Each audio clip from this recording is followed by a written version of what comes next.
Hey everybody, welcome to Wyatt Productions. My name is John Wyatt, and today we're going to talk about DI boxes. The question that I have is, why do I really need DI...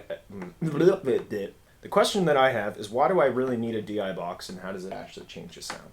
So to test this question, I'm going to be recording a guitar plugged into the DI box, and we're going to record the balanced output from the XLR as well as the in-thru. So basically we're getting the signal with the DI box transformer and without it, and we're going to compare it.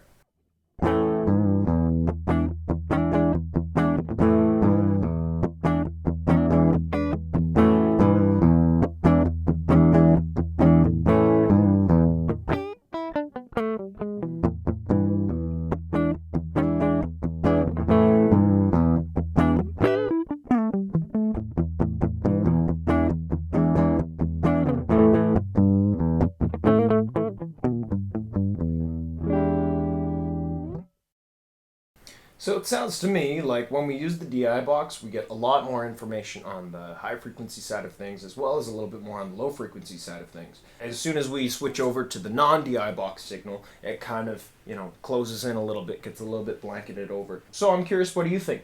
What did you think it sounded like? Let me know in the comments. That's all for today. Have a good one.